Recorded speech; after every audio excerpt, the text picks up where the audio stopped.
The 22nd of January 1879. Isandlwana Hill looms over a British supply camp in Zululand. Canvas tents, wagons, ammo boxes stacked like confidence. Lieutenant Colonel Henry Pullen, 124th Regiment of Foot, tries to hold a sprawling perimeter with about 1,800 soldiers and auxiliaries. Colonel Anthony Durnford, Royal Engineers, rides in with mounted men and rockets and immediately starts pushing out. Lieutenant General Lord Chelmsford, British Army, is gone with a chunk of the column. On the ridgelines, dust flickers. The line is thin. The camp is wide. The first shots crack from far out. But let's change one thing. Offshore, in 1984 configuration, USS Iowa, BB-61, Iowa-class fast battleship, is on station. 887 feet long, 108 feet wide, about 57,500 tons full load, 212,000 shaft horsepower to 4 screws, 33 knots, crew, about 1,800, 9 16-inch, 50 guns in 3 triple turrets, firing 2,700-pound shells to roughly 24 miles, about 2 rounds per gun per minute. 25-inch, 38 guns punch out to about 10 miles, fast enough to feel rude. AN, SPS-49 Air Search Radar. AN, SPS-67 Surface Search Radar. Mk-38 Fire Control with stabilized directors. This is not support. This is a moving artillery park with a zip code. The Zulu Impi is not a mob. About 20,000 warriors move in regiments. Amabutho, under Senior Induna Nchingwayo Ka Mahol Koza and Induna Mavumingwana Kandala. They run light. Assegai stabbing spears, heavier throwing spears, and cowhide shields that turn bayonets into wrestling matches. Several thousand carry muskets and old rifles. Range is uneven, but at 200 yards it still kills, and the smoke makes British officers easier to spot. The formation is the classic chest and horns. The chest fixes Pullen's firing line. The horns sweep wide, fast, and quiet, wrapping both flanks. The reserve loins waits to hit the wobble. At 11:30 a.m., the Zulu chest rises over the ground in front of the camp. At 11:30 a.m., AN, SPS-67 paints a moving smear inland. A 2.5-mile wide mass, 11.8 nautical miles from Iowa's bow, marching at 6 to 7 knots across open ground toward the tent lines. In combat, LT Mark Henson, the tactical action officer, calls it what it is: surface contacts, on land. Mk-38 directors lock a grid. The plot spits a firing solution. Bearing 032, range 20,700 yards. At 11:31 a.m., the 1 megacoulomb hits General Quarters. At 11:32 a.m., Captain James W. Thorson authorizes shore fire. Danger close procedures. 16-inch not inside 3,000 yards of the camp. 5-inch only on marked flanks. At 11:33 a.m., Turret 2 fires a 3-gun ranging salvo 3 shells, 2,700 pounds each set to burst on impact. At 11:34 a.m., the second salvo walks 400 yards and lands in the Zulu chest. Induna Nchingwayo Ka Mahol Koza sees the front ranks vanish in geysers of black dirt and red mist. No muzzle flashes, no cannon smoke, just distant thunder from the sea and the ground tearing open. The chest hesitates, then surges, then breaks into ragged knots as warriors look for an enemy they cannot see and find only craters where men were standing. At 11:35 a.m., Colonel Anthony Durnford, hearing the impacts, sends a galloper back to Lieutenant Colonel Henry Pullen. Hold the line. Something is hitting them. Durnford pushes his mounted men 600 yards out to mark targets with white cloth panels, crude but visible. At 11:36 a.m., Induna Mavumingwana Kandala orders the right horn to sprint wider, angling to get behind the camp and out of the falling explosions.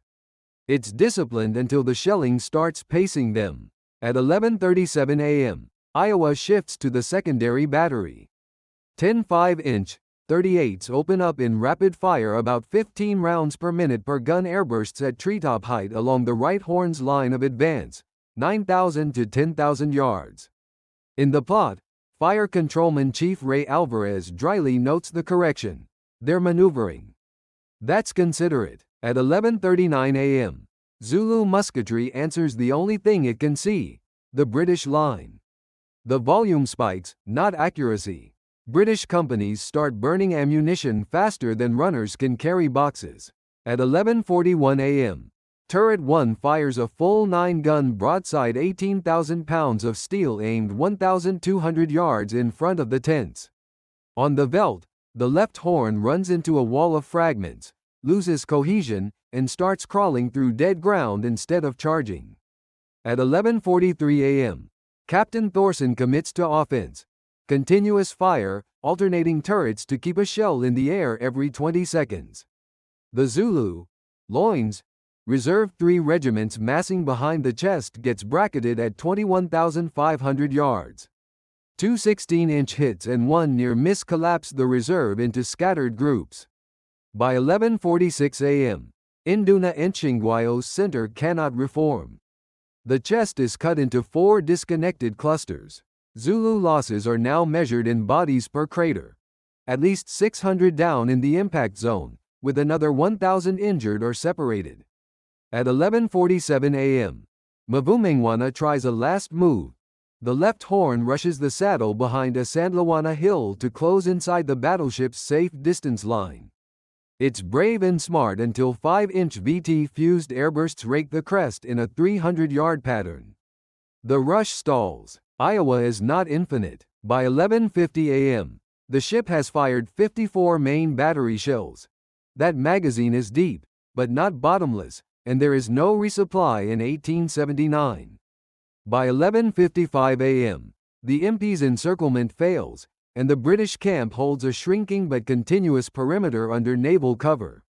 Under naval cover, the perimeter stays unbroken through 12:20 p.m., then the MP disengages in fragments. Zulu losses stand at 3,400 killed, 5,200 wounded or scattered, 0 ships sunk, 0 aircraft destroyed.